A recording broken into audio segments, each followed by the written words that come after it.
guys, what's going on? We are showing you, this is an updated version of it used to be the step down. We're calling it the drop-in step down. Why? Because the emphasis is on the drop-in motion of the throw. And I wanted to recreate this video for a while, and this is something we have been advocating and teaching, and we're going to recommend. This is one of our staples. So one of the things we're going to do is you're going to see me come from this angle so you can see me step in. So what we do with the former, when we said step down, that's exactly what you are going to do in the throw. But some people were taking it too much and taking some of our metaphors and things that we're using and kind of using them so literally that they were literally just going down. The point of this is to drop in and step, and that's the sweep step. So when we say drop in and step down, we're sweep stepping down. Okay, so we're going to have a push off of the sprint leg, and we're going to feel the sweep leg taking a rotational path. I always talk about the sweep leg moving like a C. So our drop in, we're dropping the hips and the knee into the throw, right? So it's going this way. So you're going to notice, and this is one of the key things we're going to be focusing on. When I'm here, I drop the hips, and notice that my hips and shoulders stay level. So one of the things drills we have is a step down, where we're learning how to push the hip, and we're stepping down here. So we take a short step. The analogy is often like, you know, if we're trying to dunk a basketball, we're not going to be dropping into a big deep squat and trying to jump. We're going to do a short, quick movement, and that's what happens when you throw, right? You see a boom, and you see that kind of motion across the ring. So when we do this, and you see me start here, you're going to see this as I'm going to come here. We always start stacked up on the right. We start static. There is no thing. So the alignment is stack, up tall, so that I can have the upper body back here. And you're going to see me do a little rotational step. I land in a pillar 3-4-T.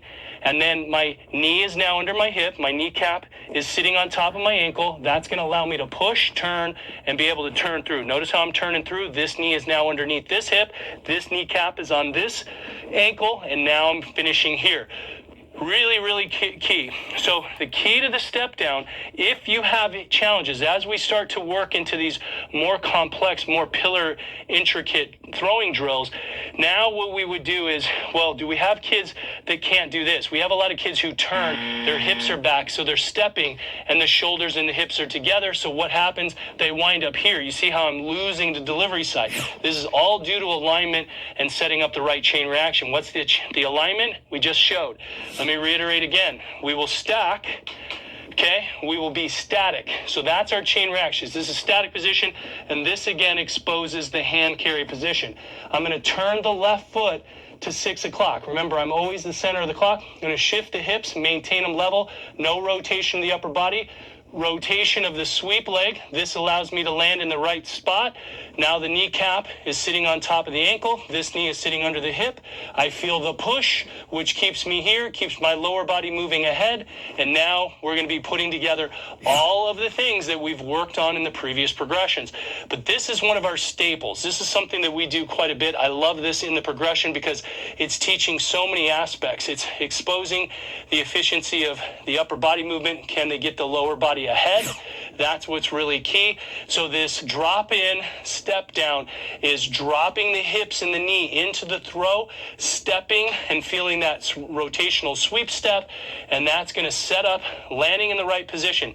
Now, one of the things I talk about when we do this throw, it's not turn in the air like a South African, because it's not a South African. This is about teaching the right mechanics. And some people would say, well, why would you ever land with a flat foot? Because I can't hold myself in the air, and what we're trying to do is set up the right mechanics to teach the push here, the load here. If I land here or here, I'm always going to wind up like this. I'm going to wind up shifting. You would never land in a throw with your foot facing here. So this would be, if we're throwing in this direction, this is about 280, 290 degrees. We don't ever want to have the foot land and go 290 degrees. In a real throw, the foot should land anywhere between 1 and maybe 1130. That's what the best throwers in the world do. So what we're going to be doing here is we're learning how to sweep step, which still kind of lets me hit flat foot, but the weight is still forward, kind of more towards the toes, loaded on the left, so I can feel immediately how to load and turn. And you see how as I turn, this knee is under the hip, this knee is on top of the ankle, and I'm getting this type of a finish, and that's what we're trying to do with this drill. So you combine this drill with your pillar 3 movements, and your progression from a position drill is the sprint counter, where we load the hip, upper body back, feel the sweep out here. This is my sprint counter's position. Then we feel the knee push and we feel the sweep step.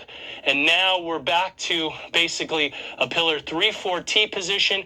We feel our wheel and we push, we move, we're holding everything back, right? We're not trying to forcibly hold back. We're holding tension and we're allowing the lower body to move so we can accelerate and move into the finish, and that's key.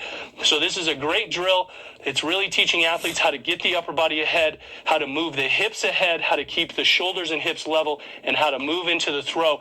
And so when you're doing that, this makes a huge difference. Great drill. This is a drill we teach at the camps. This is a staple progression. This is a really good way to introduce how to move. And again, wherever you have problems, that's where you add position drills that are going to help solve these deficits, because now as we work, and when we start working our drills from really anywhere from our wheels to our fulls, we have a lot more things going on, and that's where we're going to start working on specific drills, because we're putting the throwing motion together. We can identify the weak points, and then we can assign the position drills to solve and repattern so that the athlete is learning and putting together a much smoother, more efficient movement.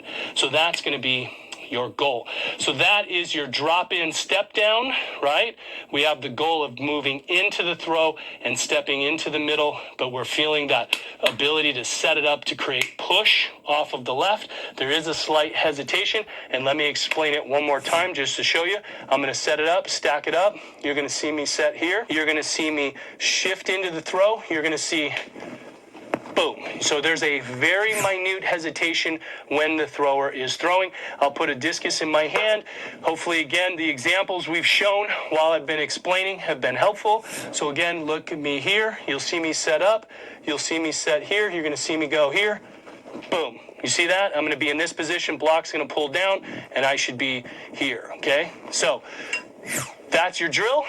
Go ahead and definitely include this one in your training progression, and any issues you have, go back to those pillar 3 drill progressions like step downs, sprint counters, sweep step.